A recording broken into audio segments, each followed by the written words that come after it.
Hey YouTube, ZeroMagnumX here. This is a deck profile update. This is my zombie deck. It did pretty well. It versed some of the top decks and went toe-to-toe with them, but it can also have bad hands because it's kind of a combo deck. But I enjoy it, and that's a point. I suggest siding against, if there is anything for them, cards like, what is it? Oblivion Ring. That can hurt this deck because Undead Alchemist you need to keep out and moving on the field. So like in my sideboard here, I have a few more counter spells and stuff. But without ranting on, here's the deck. Okay, we have 4 Alchemist. So he's pretty good. We have 4 of this guy, Cemetery Reaper. He boosts all the zombies aside from himself unless you have both of them on the field. 4 of this Diagraphical. He's pretty good. He's a 1-drop for a 2/2. You just throw out on the field. So he exchanges with Lightning Bolt, or sorry, Shock at the worst. But he's nice to throw out there for 1 mana. He's a good first turn move. Okay, 4 Mana Leak.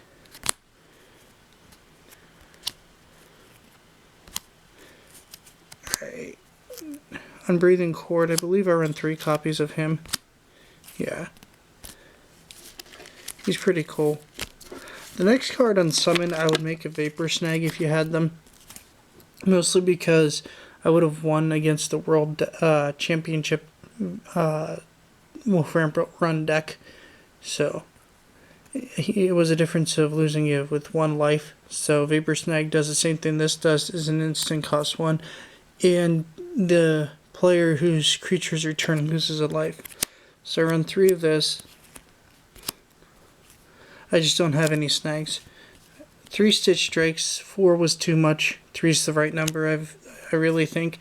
If you really need a game where you need that 4th one, side it. Okay, Sword of Body and Mind, I use 3 of these.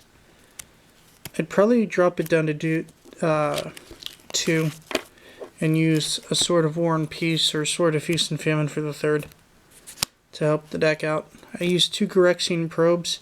Because you pay 2 life, get to draw a card, so it's free drawing and exchanging, or cost 1 blue. And you get to look at your opponent's hands, so you can kind of get an idea of what to counter. It's pretty nice to give the deck speed, but I won't run more than 2 or 3 of it. 2 Zombie Infestation. If these things aren't your forte, which they can be, can't be, and I've even been considering changing them, put counter spells in their place or something. I would suggest like Negates, which costs virtually the same price. Just blue and colorless instead of black and colorless. Mona the Unhallowed, because it has flashback, I can use this late game, and sometimes it can give me a boost. You put two black zombies in for 4, so it's not bad. Until something better comes out, possibly even in Dark Ascension, this is going to stick around. Okay, 1 Vengeful Pharaoh. So, 1 Trepanation Blade, 1 Jace Memory Adept, 1 Grimgrin, 4 Darkslake Shores,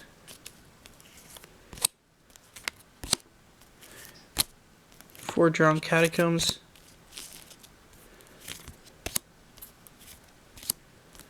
and the rest for mana we have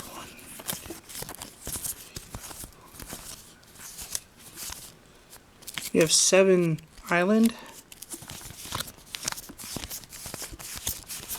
and 8 Swamp, because a few of my Swamp guys are 2 drops and stuff. So the ratio's up to you. I mean, I like it like that, so it works. I may add in another Island over them, I don't know yet. In play testing, I wish I would have gotten an Island sometimes over a Swamp, but then I have other games that are the opposite. That's part of the game, though. Anyway, real fast here. This is my sideboard. I have 4 Grasp of Darkness, which would be that other one that does the same thing for 4 life and 1. It gives the creature -4/-4. I have 2 Cancel in here, just in case. 1 Unsummon. 1 Stitch Drake. 1 Victim of the Night. I haven't really sided this in at all, but it might be an interesting tech. 1 Mona the Unhallowed. 1 Vengeful Pharaoh. Okay, I lied. I didn't put my counter spells in, but I'd suggest over these 2 zombie infestations, make them 2 negates. And maybe these 2 negates as well, or something else. Alright, I don't have the new version I cancel either. So I didn't pull that, unfortunately. Anywho, I hope you guys liked the deck, and I'm out. Later, guys.